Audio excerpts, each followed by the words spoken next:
ആരാധന ഹല്ലേലൂയ ഹല്ലേലൂയ മഹത്വം മഹത്വം ആരാധന ആരാധന ഹല്ലേലൂയ ഹല്ലേലൂയ ദൈവപിതാവേ നന്ദി ദൈവപിതാവേ മഹത്വം ദൈവപിതാവേ ആരാധന ഹല്ലേലൂയ ഹല്ലേലൂയ ഹല്ലേലൂയ ഹല്ലേലൂയ ഹല്ലേലൂയ ഹല്ലേലൂയ ഹല്ലേലൂയ ഹല്ലേലൂയ ഹല്ലേലൂയ.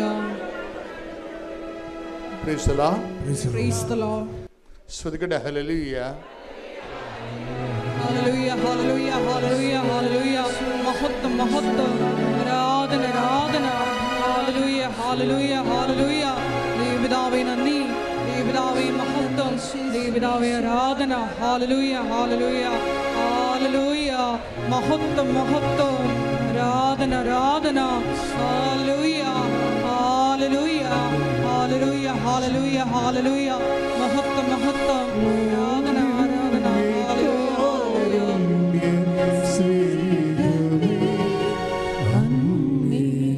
അങ്ങേക്കൊരായിരം സ്തോത്രമേകാം. ഓ സ്നേഹമേ അങ്ങേക്കൊരായിരം സ്തോത്രമേകാം. പരിശുദ്ധ പരമദിവ്യകാരുണ്യത്തിന് എന്നേരവും ആരാധനയും സ്തുതിയും പുകഴ്ചയും ഉണ്ടായിരിക്കട്ടെ. പരിശുദ്ധ പരമദിവ്യകാരുണ്യത്തിന് എന്നേരവും ആരാധനയും സ്തുതിയും പുകഴ്ചയും ഉണ്ടായിരിക്കട്ടെ. പ്രത്യക്ഷീകരണത്തിൻ്റെ ഈ ആരാധന നമ്മൾ അപ്പ് ചെയ്യുന്നത് അടുത്ത ചൊവ്വാഴ്ചയായിരിക്കും. അതുകൊണ്ട് തന്നെ ചൊവ്വാഴ്ചയിൽ 2 ലക്ഷത്തോളം പേര് ഈ ധ്യാനം ഓൺലൈനിൽ കൂടും. അവർക്ക് കൂടിയുള്ള സന്ദേശമാണ് ഇപ്പോഴ് കൈമാറുന്നത്. ഞാൻ കുറേ ദിവസങ്ങൾ ഈ ഒരു വിഷയത്തിന് വേണ്ടി പ്രാർത്ഥനയിലായിരുന്നു. അപ്പോൾ എൻ്റെ മനസ്സിൽ വന്ന കുറച്ച് കാര്യങ്ങൾ, നമ്മളിന്ന് പലതരത്തിലുള്ള വിഷമവും ഭാരവും ഒക്കെ അനുഭവിക്കുന്നവരാണ്, പ്രത്യേകിച്ച് കൃപാസനത്തിൽ വരുന്നവർ. മനുഷ്യന്മാർക്കെല്ലാം ഇപ്പോഴും ഒരു കാര്യം മനസ്സിലായി, മനസ്സിന് ഭാരവും ശരീരത്തിന് ക്ലേശവും കുടുംബത്തിന് സമാധാനമൊക്കെ നഷ്ടപ്പെടുമ്പോൾ ആദ്യം നമ്മളെ അന്വേഷിച്ചും കാത്തുവരിക്കുന്ന ഒരാളായിട്ടാണ് കൃപാസനം മാതാവിനെ ഇന്ന് കുറഞ്ഞ പക്ഷം എല്ലാ മലയാളികളെങ്കിലും കാണുന്നത്. അതുകൊണ്ട് ഞാൻ ഓരോ ദിവസവും ആൾക്കാരെ കാണുന്ന വ്യക്തികളെല്ലാം പുതിയ ആൾക്കാരാണ്. കുറച്ച് പേര് മാത്രമേ പഴയതുള്ളൂ. അപ്പോൾ അവരുടെ അടിയന്തര ഒരു സാഹചര്യത്തിൽ അവർ അമ്മയുടെ അഭയം പ്രാപിച്ചിരിക്കുകയാണ്. അതുകൊണ്ട് തന്നെ നമുക്ക് സിമ്പിളാണ്. എന്താ കാര്യം? അവരിവിടം വരെ വണ്ടി കയറി വെളുപ്പിനെ 3 മണിക്ക് എഴുന്നേറ്റ് ഇവിടെ വന്നു, ചിലപ്പോൾ ഉപവാസമായിട്ട് നിൽക്കും, ചിലപ്പോഴും ഒത്തിരി ഞെരുക്കത്തിൽ ചീട്ട് കിട്ടാൻ വരെ എന്ത് പാടാണ്. അങ്ങനെയൊക്കെ നിന്ന് കഷ്ടപ്പെട്ട് അടുത്താരെ വരുമ്പോൾ അപ്പോൾ തന്നെ അവരുടെ വിശ്വാസം അവർ പ്രഖ്യാപിച്ച് കഴിഞ്ഞു. അതുകൊണ്ട് എനിക്ക് സിമ്പിളാണ്. എനിക്ക് നിങ്ങളുടെ തലയിലൊന്ന് കൈവെക്കണ കാര്യം മാത്രമേ ഉള്ളൂ. എന്താ കാര്യം? നിങ്ങൾ ഓൾറെഡി ഇൻവെസ്റ്റ് ചെയ്തു. വെളുപ്പിന് 2 മണിക്ക് എഴുന്നേറ്റിന് എത്രയോ ദിവസം മുമ്പ് ഒരു ദിവസം ഫിക്സ് ചെയ്തിട്ടാണ് ആ ദിവസം ഫ്രീ ആക്കി ഇതിനു വേണ്ടി വരണത്. അല്ലെങ്കിൽ രോഗിനെയും കൊണ്ട് വരുന്നവരാണെങ്കിലും 2 ബൈസ്റ്റാൻഡർ ഉൾപ്പെടെ അതെല്ലാം. പക്ഷേ എൻ്റെ മക്കൾ, സഹോദരങ്ങളെ, നിങ്ങൾക്ക് പറ്റുന്ന ചെറിയൊരു അബദ്ധം എന്ന് പറയണത്, നിങ്ങളെ കൊണ്ടുവന്ന ആളിൻ്റെ നിങ്ങളോടുള്ള സ്നേഹവും അവർക്ക് നിങ്ങളോടുള്ള സ്നേഹത്തിൻ്റെ പേരിലാണ് ചിലരെങ്കിലും കൊണ്ടുവരുന്നത്. അപ്പം സൗഖ്യത്തിന് താമസം വരും. പേടിയാ. നിങ്ങളിപ്പോൾ ഒരാളെ കൊണ്ടുവന്ന് വിചാരിച്ചോ, ഇപ്പം അയാൾ ചിലപ്പോൾ നിങ്ങളുടെ അപ്പൻ്റെ അനിയനോ അല്ലെങ്കിൽ അമ്മയുടെ അനിയത്തിയോ ആരെങ്കിലും ആയിരിക്കും. അവരോടുള്ള സ്നേഹത്തിൻ്റെ പേരിലാണ് നിങ്ങൾ അവരെ വെളുപ്പിന് 3 മണിക്കൊക്കെ നാട്ടിൽ പുറത്ത് വണ്ടിയെടുത്ത് അവരെ പിടിച്ചു കയറ്റി കഷ്ടപ്പെട്ട് വരുന്നത്. പക്ഷേ അതിൻ്റെ ഒരു മറുപുറമുണ്ട്. എന്താണ്? എൻ്റെ ലൈഫ്, എൻ്റെ ജീവിത പ്രശ്നങ്ങൾ ഇത്രയും രൂക്ഷമാണ് എങ്കിലും ഞാനിതൊക്കെ ചെയ്യണത് എൻ്റെ ഈ സങ്കടത്തിൻ്റെ കാലത്ത് എൻ്റെ ഈ കണ്ണീരിൻ്റെ കാലത്ത് ഞാൻ നിൻ്റെ അടുത്താണ് വരണത്. ആരുടെ അടുത്ത്? ഈശോൻ്റെ അടുത്ത്. അതിന് പ്രാധാന്യം കൊടുക്കണം.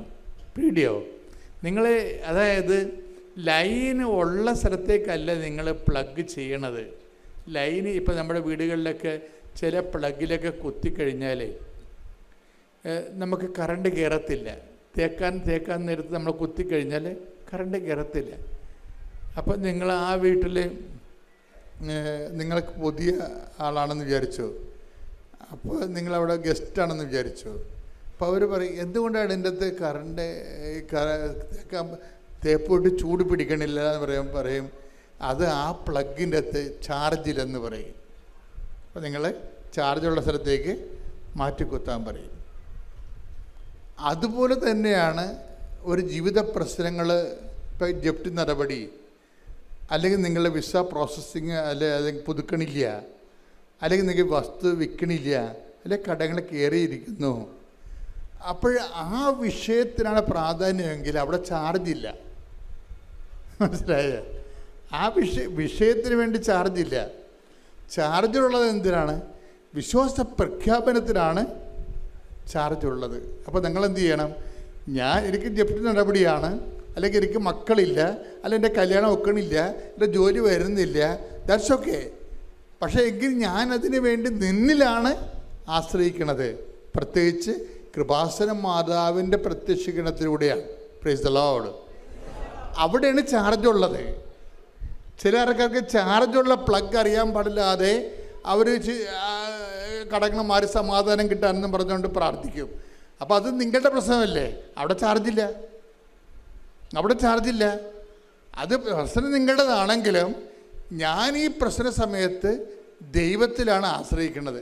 പിന്നെ നമുക്കുള്ളൊരു മെച്ചമെന്ന് പറയണത്, നമ്മൾക്കുള്ള മെച്ചമെന്ന് പറഞ്ഞാൽ ഇത് എപ്പോഴും എൻ്റെ മക്കളെ പ്രാർത്ഥന അല്ലെങ്കിൽ എന്തെങ്കിലും ആത്മീയ പദ്ധതി അതെല്ലാം എൻ്റെ സഹോദരൻ ചെയ്യുമ്പോൾ വളരെ ഇൻ്റലിജൻ്റ് ആയിരിക്കണം, ബുദ്ധിപരം. ഇപ്പം ഈ വിശ്വാസ ജീവിതം എന്ന് പറയണത് ഒരു ബുദ്ധിപരമായിട്ടുള്ള ഇടപെടലാണ്, വൈകാരികമായിട്ടുള്ള വിഷയമല്ല, ഒരു ബുദ്ധിപരമായിട്ടുള്ള ഇടപെടലാണ്. ഇപ്പോൾ ചില പ്രാർത്ഥനാ രൂപങ്ങൾ ഇപ്പോൾ സ്തുതിച്ച് കഴിയുമ്പോൾ ചില ആൾക്കാർക്ക് തലയടിച്ചൊക്കെ വീഴത്തില്ലേ? അതുപോലെ അഭ്യാസങ്ങളെ കൊണ്ട് കാര്യങ്ങളൊന്നുമില്ല. അത് നമ്മൾ ആ വീണ ആൾക്കാർ തന്നെ പിന്നെയും വീണ കാണാം. അപ്പോൾ പിന്നെ അതുകൊണ്ട് ആ പ്രാർത്ഥന എന്താ പ്രയോജനം? വീണ ആൾക്കാർ തന്നെ പിന്നെയും വീഴുകയാണെങ്കിൽ അപ്പോൾ അതിൻ്റെ അകത്ത് എന്തൊക്കെ ഒരു തരികിട ഉണ്ടെന്ന് മനസ്സിലാക്കാം. പക്ഷേ സത്യസന്ധമായിട്ട് ജീവിതത്തെ കാണണം. സത്യസന്ധമായിട്ട് ജീവിതത്തെ കാണുന്നത് എങ്ങനെയാണ്? നമ്മൾ എന്താണ് നമ്മളൊരു പ്രത്യേക ജീവിത സാഹചര്യത്തിലാണ്. ആ സാഹചര്യത്തിൽ നമ്മളൊക്കെ പ്ലഗ് ചെയ്യണം എവിടെയാണ് നമ്മൾ, അല്ലെങ്കിൽ നമ്മൾ പിന്ന് കുത്തിവെക്കണത് എൻ്റെ ഈ ജീവിത സാഹചര്യത്തിൽ എന്നെ രക്ഷപ്പെടുത്തണമെന്നുള്ളപ്പോൾ ഞാൻ എങ്ങനെയെങ്കിലും ആ സങ്കടത്തിൽ നിന്ന് ജോലി ലഭിച്ച് രക്ഷപ്പെടുക എന്നുള്ള ആ ഒരു വിഷയത്തിലാണെങ്കിൽ അതിന് ചാർജില്ല. നിങ്ങളെവിടെ കുത്തിവെക്കേണ്ട എവിടെയാണ്? കർത്താവേ, എൻ്റെ കണ്ണീരിൻ്റെ കാലത്ത് നീ പറഞ്ഞിട്ടുണ്ട് നിൻ്റെ വചനത്തിൽ, കണ്ണീരോടെയാണ് അവർ വരുന്നത്, ഞാനവരെ ആശ്വസിപ്പിച്ച് നയിക്കും. അത് നിൻ്റെ വാഗ്ദാനത്തിൻ്റെ ഭാഗമാണ്. അപ്പം നിൻ്റെ വാഗ്ദാന പ്രകാരം ഞാൻ എൻ്റെ സങ്കടത്തിൻ്റെ കാലത്ത് നിന്നിൽ ആശ്രയിക്കുന്നത് എൻ്റെ വിശ്വാസത്തിൻ്റെ വിഷയമാണ്. എൻ്റെ ദൈവവേദനയിലെ ഓരോ ക്ലേശാരിഷ്ടതകളെല്ലാം ആ ക്ലേശാരിഷ്ടതകളുടെ മാനുഷികമായ വശങ്ങളെ മറന്നിട്ട് അതിൻ്റെ ദൈവികമായ വശങ്ങളെ ബൂസ്റ്റ് ചെയ്യണം. അതെന്താണ്? അതിൻ്റെ വിശ്വാസവശമാണ്. പ്രാർത്ഥിക്കുക, കർത്താവ് ദൈവമേ, എൻ്റെ ഓരോ പീഡാനുഭവങ്ങളെയോ ആ സമയങ്ങളിലെല്ലാം വിശ്വാസം പ്രഖ്യാപിക്കാനുള്ള ഒരവസരമായി കരുതിക്കൊണ്ട് യേശു ക്രിസ്തുവിനെ നാഥനും രക്ഷകനുമായി ഏറ്റുപറയാൻ ക്ലേശങ്ങളിലൂടെ ദൈവം തിരഞ്ഞെടുത്തത് ദൈവവിളിയായി കരുതിക്കൊണ്ട് ഞാൻ എൻ്റെ ക്ലേശങ്ങളെ പ്രതി, രോഗങ്ങളെ പ്രതി, ഭാരങ്ങളെ പ്രതി മുഴങ്ങുമ്പോൾ അങ്ങനെ ശ്രദ്ധിക്കുന്നു.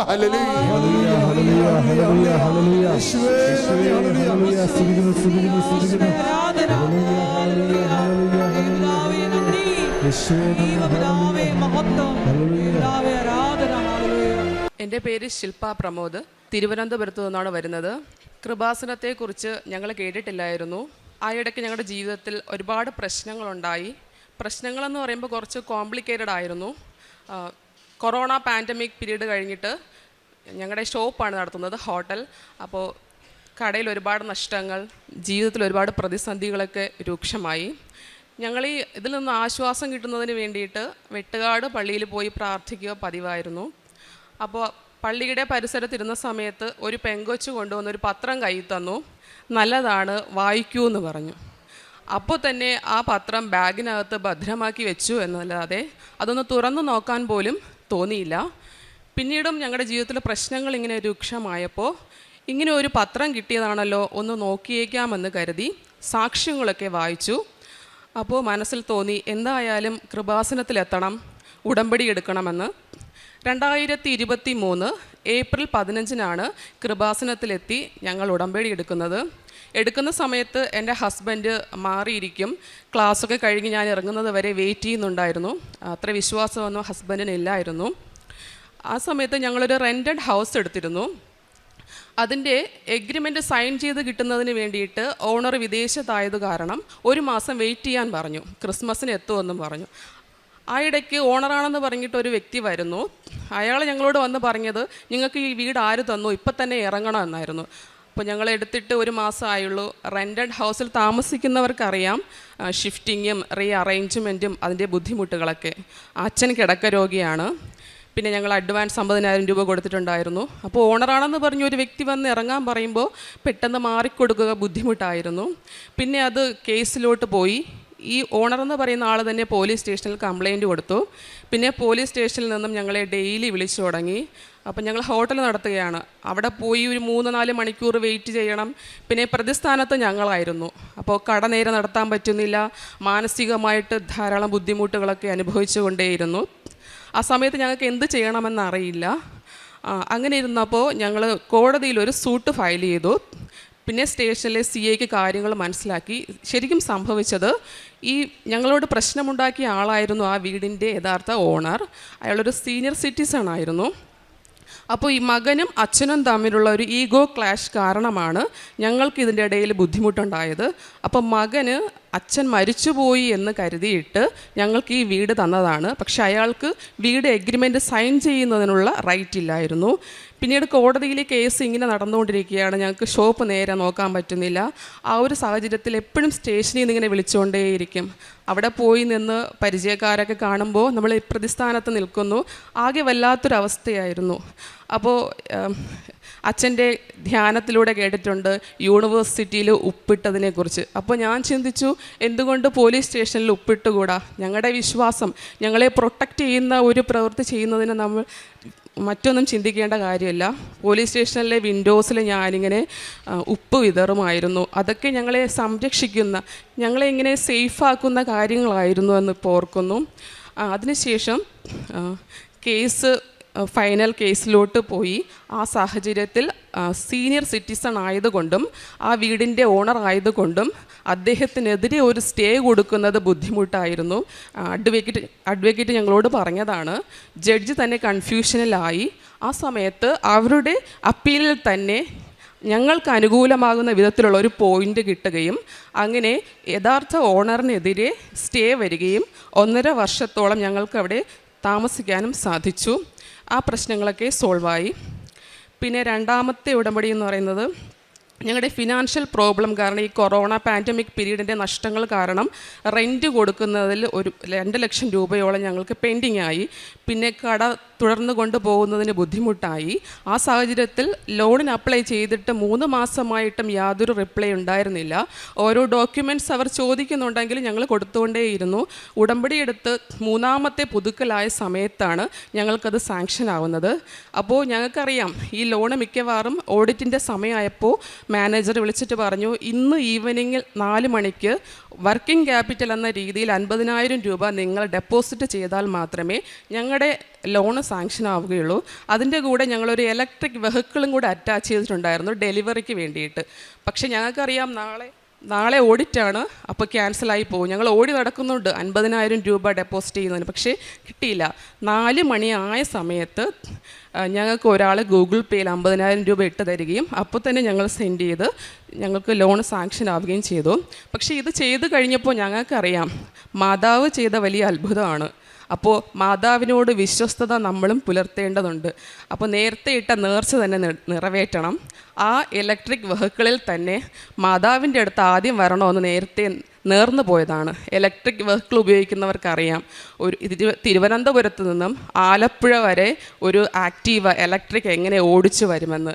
6 അവേഴ്സ് വേണം അത് ഫുൾ ചാർജ് ആവാനായിട്ട്. ലോജിക്ക് ഉണ്ടോ എന്ന് ചോദിച്ചാൽ എനിക്കറിയില്ല. ഞങ്ങൾ രണ്ടുപേരും എടുത്ത തീരുമാനമാണ്. ഹസ്ബൻഡിന് സമ്മതമായിരുന്നു. മാതാവിൻ്റെ അടുത്ത് തന്നെ ഈ വണ്ടി പോവും. വണ്ടി തലേദിവസം ഇറക്കുന്നു, പിറ്റേന്ന് എങ്ങനെയാണ് ഓടിക്കേണ്ടത്, അതിൻ്റെ മൈലേജ് കാര്യങ്ങളൊന്നും അറിയില്ല.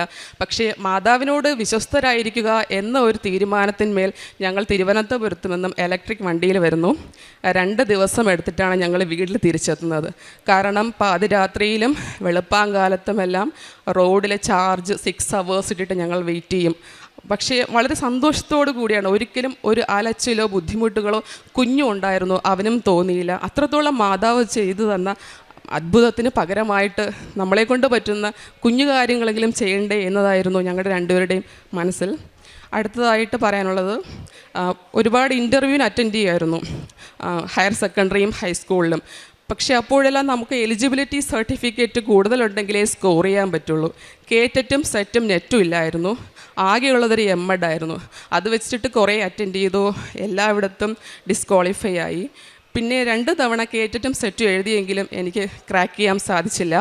പിന്നെ 3-ാമത്തെ തവണ മാതാവിൻ്റെ കാശുരൂപം അത്രയും വിശ്വാസത്തോടു കൂടി ലെഫ്റ്റ് ഹാൻഡിൽ മുറുക്കെ പിടിച്ചുകൊണ്ടാണ് ഞാൻ എക്സാം എഴുതിയത്. എനിക്ക് 2ഉം ഒരുമിച്ച് തന്നെ ക്രാക്ക് ചെയ്യാൻ സാധിച്ചു. അതും വളരെ സന്തോഷത്തോടെയും വളരെ അത്ഭുതത്തോടു കൂടിയുമാണ് ഞാൻ മനസ്സിലാക്കിയത്.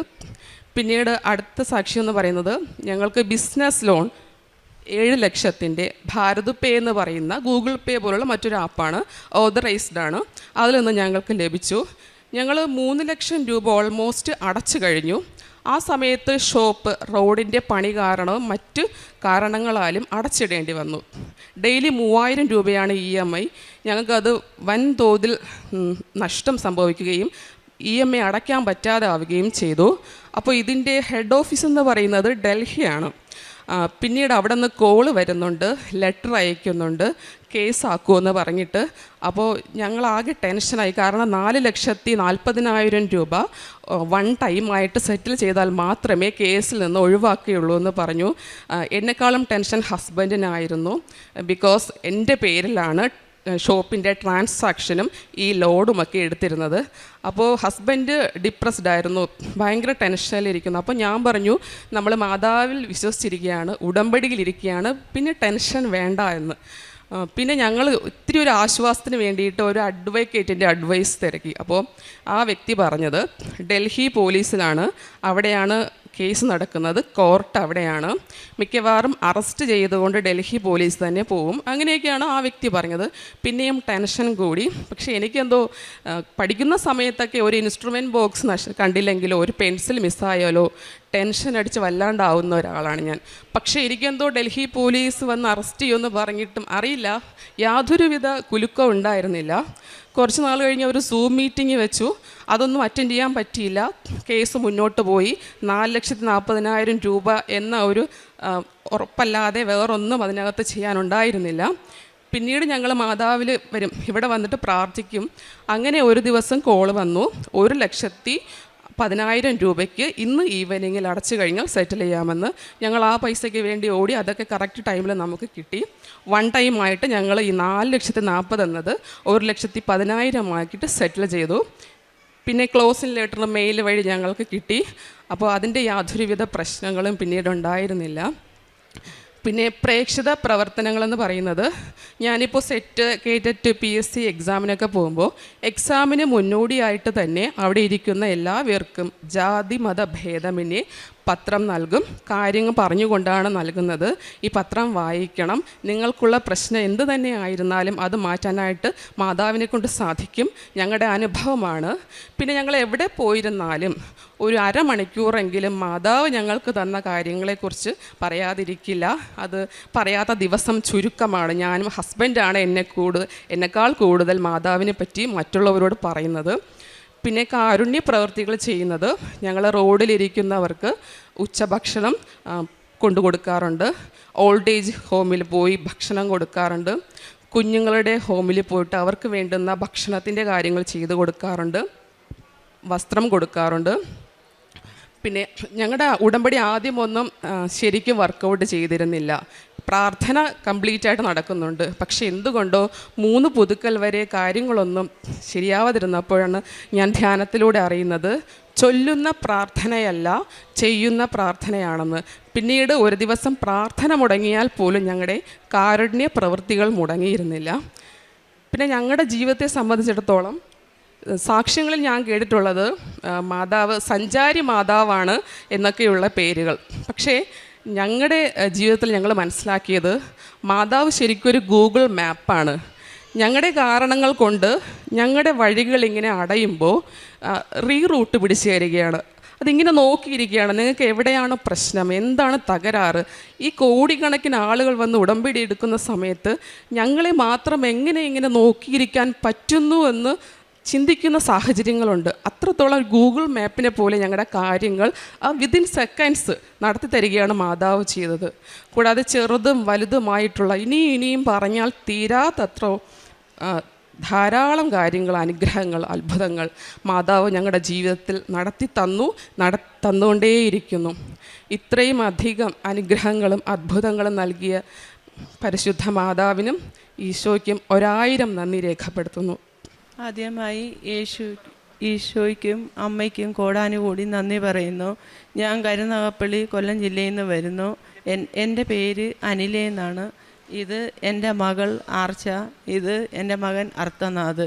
ഞാൻ ഇവിടെ വരാൻ കാരണം എൻ്റെ മോടെ വിദ്യാഭ്യാസത്തിന് വേണ്ടിയാണ്. വിദ്യാഭ്യാസത്തിന് പോകാൻ അവൾക്ക് തുടർന്ന് +2 കഴിഞ്ഞ് പഠിക്കാൻ നിവൃത്തിയില്ലാതെ ഇരിക്കുന്ന സമയത്ത് ഞാൻ ഒരുപാട് പേരെ വിളിക്കുകയും പൈസയുടെ കാര്യം പറയുകയും ചെയ്ത്. എനിക്ക് എൻ്റെ ഭർത്താവില്ല, എനിക്ക് ലോട്ടറി കച്ചവടമാണ്. അപ്പോൾ അവൾക്ക് തുടർന്ന് കാർഡിയോളജി പഠിക്കണമെന്നാണ് അവിടെ ആഗ്രഹം. അത് പഠിക്കാനുള്ള പൈസ ഇല്ലാതെ ഞാൻ ഒരുപാട് പേരെ പൈസയ്ക്ക് വേണ്ടി അങ്ങനെ ഇരുന്ന ഈ മോൻ്റെ മിസ്സിനെ വിളിച്ചപ്പോൾ മിസ്സിനോട് ഞാൻ ചോദിച്ചു, മിസ്സെ ആരെങ്കിലും സഹായിക്കുന്നവരുണ്ടോ എന്ന് ചോദിച്ചപ്പോൾ മിസ്സ് പറഞ്ഞ് ആലപ്പുഴയിൽ കൃപാസന മാതാവുണ്ട്, അമ്മ അവിടെ പോയി പ്രാർത്ഥിക്ക്, അന്നേക്ക് അമ്മയുടെ കാര്യം സാധിക്കുമെന്ന് പറഞ്ഞ്. അങ്ങനെ പിറ്റേന്ന് തന്നെ ഞാൻ ഇവിടെ വന്ന് ഞാനും എൻ്റെ മക്കളൂടെ ഇവിടെ വന്ന് ഉടമ്പടി എടുക്കണമെന്നോ എന്തുവാ ഉടമ്പടിയെന്നോ ഒന്നും അറിഞ്ഞുകൂടാ. ഞാനിവിടെ വന്ന് പ്രാർത്ഥിക്കാൻ വന്ന് ഞാൻ അമ്മയോട് പ്രാർത്ഥിച്ച് പെട്ടെന്ന് എൻ്റെ മനസ്സിൽ പറഞ്ഞ് എന്തായാലും ഉടമ്പടി എടുത്തിട്ട് വീട്ടിൽ പോകാം എന്ന് പറഞ്ഞു. അങ്ങനെ ഞാൻ ഇവിടെ വന്ന് അമ്മയോട് ഉടമ്പടി എടുത്തിട്ട് രാത്രി 8:30 ആയി ഞാൻ വീട്ടിൽ ചെന്ന് ഞാൻ ഡ്രസ്സ് ഇതെല്ലാം കഴിഞ്ഞ് അങ്ങോട്ട് കിടന്ന ഒരു കോള് വരുന്നു. എനിക്ക് ഒരാൾ എനിക്ക് സഹായിക്കാം, എൻ്റെ മോളെ സഹായിക്കാം പഠിക്കാനെന്ന് പറഞ്ഞ് 10,000 രൂപ രജിസ്ട്രേഷൻ ഫീസ് കൊടുക്കണം. അതുപോലും കൊടുത്ത് പഠിപ്പിക്കാൻ കഴിവില്ലായിരുന്നു. മൊത്തം ടോട്ടലി 4 ലക്ഷം രൂപ വേണം. 3 ലക്ഷം രൂപ അഡ്മിഷൻ ഫീസും എല്ലാം കൂടെ 1 ലക്ഷം രൂപ പോകുന്നതിന് ചിലവെല്ലാം വേണം. ചെന്നൈയിലാണ് പഠിക്കുന്നത്. അങ്ങനെ അയാൾ വിളിച്ച് പറഞ്ഞ് അപ്പം പിറ്റേന്ന് തന്നെ അയാൾ ആ 10,000 പൈസ കൊണ്ടു തന്ന് ഞാൻ മോൾക്ക് പോയി രജിസ്ട്രേഷൻ ചെയ്ത്. അപ്പോൾ അവിടുന്ന് രജിസ്റ്റർ ചെയ്യാൻ ചെന്നപ്പോൾ അയാൾ പറഞ്ഞ് പൈസ ഒന്നിച്ച് കെട്ടിവെക്കണമെന്ന്. അപ്പം ഞാൻ എൻ്റെ ജീവിത സാഹചര്യം അയാളോട് പറഞ്ഞ് അവിടെയും ഞാൻ ചെന്നെടുത്തും മാതാവും യേശുവപ്പൻ്റെയും ഇതിലാണ് ഞാൻ ചെന്നത്. അവിടെയും ഞാൻ കാശുരൂപമായിട്ട് ചെന്നപ്പോൾ അവിടെയും മാതാവും യേശുവപ്പനും ആയിരിക്കുന്നത്. അപ്പോൾ ഞാൻ കാര്യങ്ങൾ കരഞ്ഞ് പറഞ്ഞപ്പോൾ അയാൾ പറഞ്ഞു ഒരു കാര്യം ചെയ്യുക, അമ്മയ്ക്ക് ഞങ്ങൾ ഇത് തവണകളാക്കി തരാം, തവണ വ്യവസ്ഥയിൽ അടിച്ചാൽ മതി, വേറെ ആർക്കും ഈ പരിധി കൊടുക്കത്തില്ലെന്ന് പറഞ്ഞു. അങ്ങനെ ഞാൻ അത് ലോട്ടറി കച്ചവടം കിട്ടുന്ന പൈസയും ചിട്ടിക്കും എല്ലാം കൊടുത്ത് ഞാനത് കുറച്ച് ഒരു 70,000 രൂപ, 50,000, 30,000 അങ്ങനെ അടച്ചടച്ച് അത് 2 ലക്ഷം രൂപ എൻ്റെ മോളെ ഫീസാക്കി. അങ്ങനെ അത് മോളെ ഫീസാക്കി അവളെ പഠിക്കാൻ വിട്ട്. പോന്നന്ന് മോൾക്ക് ഹോസ്റ്റൽ ഫീസ് അടയ്ക്കാൻ എനിക്ക് നിവൃത്തിയില്ലായിരുന്നു. അങ്ങനെ ഒരുപാട് പേരുടെ വിളിച്ച് അമ്മയുടെ കാശ് രൂപം വെച്ച് പ്രാർത്ഥിച്ച് ഒരുപാട് പേരോട് വിളിച്ച് പൈസ ചോദിച്ചു. പക്ഷേ പൈസ കിട്ടി. എനിക്ക് ലോട്ടറിക്കകത്ത് നല്ല പ്രൈസ് അടിക്കാൻ തുടങ്ങി. നല്ല പ്രൈസ് അടിക്കുന്ന ആഴ്ച 2-3 5,000 രൂപ വീതം അടിക്കുമ്പോൾ എനിക്ക് 60-90 ദിവസം കൊണ്ട് തീരുന്ന ചിട്ടി ഞാൻ 45 ദിവസം കൊണ്ട് തീർത്ത് അടുത്ത പൈസ മേടിക്കും, അടുത്ത പൈസ ഇടും. അങ്ങനെ ഞാൻ ചിട്ടി പിടിച്ച് എൻ്റെ മോളെ പഠിക്കാൻ അവളെ പറഞ്ഞു വിട്ട്. അവളിപ്പം കാർഡിയോളജി പഠിക്കാൻ ചെന്നൈ പഠിക്കുന്നു.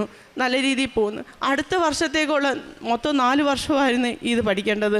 അടുത്ത വർഷത്തേക്കുള്ള ഇതും എൻ്റെ കയ്യിൽ ഇതായി. എന്നുവെച്ചാൽ എൻ്റെ അമ്മ മാതാവും എൻ്റെ യേശുപ്പനും അടുത്ത വർഷത്തേക്കുള്ള ഫീസിനുമുള്ള ഇതെനിക്ക് തന്നു കഴിഞ്ഞ്. എനിക്ക് എൻ്റെ മോളെ പഠിക്കാൻ ഞാനിവിടെ വന്ന് പ്രാർത്ഥിച്ചത്, എനിക്കിതിന് കഴിവില്ലമ്മ, എന്നെ പഠിപ്പിക്കാൻ എനിക്ക് കഴിവില്ല, എൻ്റെ കുഞ്ഞിൻ്റെ മുന്നിൽ എനിക്ക് ചെറുതായി പോകും, ഞാൻ അവളെ പഠിപ്പിച്ചില്ലെന്നും പറഞ്ഞ് ഞാൻ എൻ്റെ അമ്മയെ ഏൽപ്പിക്കുന്നു. അമ്മയ്ക്ക് ഇഷ്ടമാണെങ്കിൽ അവളെ പഠിപ്പിക്കുക, അല്ലെങ്കിൽ എനിക്കിതിന് ഇതില്ല എന്ന് പറഞ്ഞാൽ ഞാൻ ഇവിടുന്ന് പോയത്. പക്ഷെ അമ്മയുടെ കാരുണ്യത്താൽ എൻ്റെ മോള് നന്നായി പഠിക്കുന്നു. അടുത്ത വർഷത്തേക്കുള്ള ഫീസും റെഡിയായി. പിന്നെ എൻ്റെ അമ്മയ്ക്കും തിരുകുമാരനും കോടാനുകോടി നന്ദി പറയുന്നു. പിന്നെ അടുത്തത് എൻ്റെ രണ്ടാമത്തെ സാക്ഷ്യം എന്ന് പറഞ്ഞാൽ എൻ്റെ മോൻ സംസാരിക്കാൻ അവന് തിരിയത്തില്ലായിരുന്നു. അങ്ങനെ അവൻ സ്കൂളിൽ ചെല്ലുമ്പോൾ അവിടെ കുട്ടികൾ അവനെ കളിയാക്കും. എന്നും വന്ന് എൻ്റെ മോൻ പറയും, അമ്മ പിള്ളേരെന്നെ കളിയാക്കുന്നു, എനിക്ക് സംസാരിക്കാൻ പറ്റുന്നില്ല അമ്മ എന്ന് പറയും. അങ്ങനെ ഞാൻ കൊല്ലത്ത് ഒരു ഹോസ്പിറ്റലിൽ കൊണ്ട് കാണിച്ചു, ഗവൺമെൻറ് ഹോസ്പിറ്റലിൽ കൊണ്ട് കാണിച്ചപ്പോൾ ഡോക്ടർ പറഞ്ഞു സർജറി ചെയ്യണമെന്ന്. ഞാൻ എന്നും എൻ്റെ ജീവിതം കഴിയുന്ന ഞാൻ അവന് സർജറി ചെയ്യാനോ ഹോസ്പിറ്റലിൽ പോകാനോ എനിക്ക് സമയമോ പൈസയോ ഇല്ലായിരുന്നു. അങ്ങനെ ഞാൻ ഇവിടെ വന്ന് അമ്മയോട് നിയോഗം വെച്ച് പ്രാർത്ഥിച്ച് എൻ്റെ മോൻ ഇപ്പം നന്നായി സംസാരിക്കുന്നുണ്ട്. ഓപ്പറേഷനൊന്നും വേണ്ടി വന്നില്ല. എൻ്റെ മോൻ നല്ല രീതിയിൽ സംസാരിക്കുകയും എല്ലാം ചെയ്യുന്നുണ്ട്. എൻ്റെ അമ്മയുടെയും യേശുപ്പൻ്റെയും കാരുണ്യത്താൽ എനിക്ക് ഏറ്റവും വലിയ ഭാഗ്യം തന്നെ അതാണ്. പിന്നെ മൂന്നാമതായി ഞാൻ നിയോഗം വെക്കാത്തയാണ്. എനിക്ക് അൾസറിൻ്റെ അസുഖം ഉണ്ടായിരുന്നു. ലോട്ടറി കച്ചവടം ചെയ്യാൻ പോകുമ്പോൾ ആഹാരം ഞാൻ കഴിക്കാറില്ലായിരുന്നു. അങ്ങനെ എനിക്ക് അൾസർ വന്ന് ഡോക്ടർ 3-4 ഹോസ്പിറ്റലിൽ ചെന്നപ്പോൾ ഡോക്ടർ പറഞ്ഞു ഓപ്പറേഷൻ എന്തെങ്കിലും ചെയ്യണം, അല്ല അമ്മ ഇത് മരണകാലം വരെ ഗുളിക കഴിക്കണമെന്ന്. പക്ഷേ ഞാൻ എൻ്റെ ഇവിടുത്തെ ഉപ്പും തൈലവും വെച്ച് വയറ്റിൽ തൊട്ടും എന്നും രാവിലെ വൈകിട്ടും പ്രാർത്ഥിക്കുമായിരുന്നു. ഇന്ന് വരെ എനിക്ക് വയറുവേദന വന്നിട്ടില്ല. ഇതാണ് എൻ്റെ മൂന്നാമത്തെ അമ്മയുടെ അനുഗ്രഹം കൊണ്ട് നേടിയത്. ഇത് ഇവിടെ വന്ന് ഈ സാക്ഷ്യം എടുത്തതിനകത്ത് എനിക്ക് കിട്ടിയ യേശുപ്പനും അമ്മയ്ക്കും കോടാനുകോടി നന്ദി ഞാൻ പറയുന്നു, ഈ അനുഗ്രഹം തന്നത്. പിന്നെ ഞാൻ പത്രം ഞാൻ ലോട്ടറി കച്ചവടം ചെയ്യുന്ന എൻ്റെ അടുത്ത് വരുന്ന എല്ലാ ആൾക്കാരോടും ഞാൻ ഈ പത്രം കൊടുത്തിട്ട് അമ്മയുടെ ഇവിടുത്തെ മഹത്വം ഞാൻ വാഴ്ത്തും. അമ്മയുടെ എല്ലാ അനുഗ്രഹങ്ങളും പറയും. നിങ്ങൾ എത്ര ദുഃഖം ഉണ്ടെങ്കിലും പോകണം. എനിക്ക് കിട്ടിയ അനുഗ്രഹങ്ങളും ഞാൻ അവരോട് പറഞ്ഞാണ് ഈ പത്രം കൊടുക്കുന്നത്. ഓട്ടോ സ്റ്റാൻഡിലും ഹോസ്പിറ്റലിലും എല്ലായിടവും ഞാൻ ഈ പത്രം കൊടുക്കാറുണ്ട്. എല്ലാവരോടും ഞാൻ അമ്മയുടെ ഇത് പറയാനുണ്ട്. എത്ര ദുഃഖം ഉണ്ടെങ്കിലും കൃപാസന മാതാവ് കഴിയൊഴിയില്ല. പിന്നെ ഞാൻ എനിക്ക് കാരുണ്യപ്രവൃത്തി ചെയ്യാൻ കൂടുതൽ പൈസയോ ഇതൊന്നുമില്ല. എങ്കിലും ഞാൻ നടന്നു പോകുന്ന വഴികളിൽ ആരെ എവിടെ എന്ത് രോഗം വന്നോ, ആഹാരം കഴിക്കാതെയോ, അവർക്ക് സുഖമില്ലയോ, ഞാൻ എന്നെ കഴിയുന്ന സഹായം അവർക്ക് ഞാൻ കൊടുക്കും. അവർക്ക് ഞാൻ ആഹാരം വേണമെങ്കിൽ ആഹാരം മേടിച്ചു കൊടുക്കും. പൈസ കൊണ്ട് സഹായിക്കുന്നവർക്ക് പൈസ കൊടുക്കും. പിന്നെ ഞങ്ങളുടെ വീടിൻ്റെ അടുത്ത് ഒരമ്മ ചോറ് വെച്ച് കൊടുക്കുന്ന സ്ഥലമുണ്ട്. പാവങ്ങൾക്കും റോഡിൽ കൂടെ ഭിക്ഷക്കാർക്കും എല്ലാവർക്കും. ആ അമ്മയ്ക്കയുടെ കയ്യിൽ ഞാൻ പൈസ കൊണ്ട് കൊടുക്കും. എനിക്ക് പ്രൈസ് അടിക്കുമ്പോൾ ഞാൻ ഒരുവിധം അമ്മയുടെ കൊണ്ട് കൊടുക്കും. എന്നിട്ട് പറയും, അമ്മ എനിക്ക് ചോറ് വെച്ച് ഹോസ്പിറ്റലിലും മല്ലവിടവും കൊണ്ട് കൊടുക്കാൻ എനിക്ക് സമയമില്ല. അപ്പോൾ അതിനകത്ത് അമ്മ ചോറ് വെച്ച് ഇവിടെ വരുന്നവർക്ക് കൊടുക്കാൻ പറയും. ഇതൊക്കെയാണ് എൻ്റെ കാരുണ്യ പ്രവൃത്തികൾ. പിന്നെ ഞാൻ ഇന്നും അച്ഛൻ്റെ ഇത് വായിക്കും, യൂട്യൂബ് കാണും. ഞാൻ നടന്നു പോകുന്ന വഴിയിലും അച്ഛനെ യൂട്യൂബ് ഇട്ട് ഫോണിൽ കേട്ടോണ്ടാണ് ഈ പോകുന്നതും കച്ചവടം ചെയ്യുന്നതും. ഞാൻ 5:30 എഴുന്നേറ്റ് അച്ഛൻ്റെ യൂട്യൂബ് ഫോണിൽ കാണാറുണ്ട്, പ്രാർത്ഥിക്കാറുണ്ട്. എനിക്ക് ഈ അനുഗ്രഹം തന്നെ എൻ്റെ മാതാവിനും യേശുപ്പനും കോടാനുകോടി നന്ദി പറയുന്നു.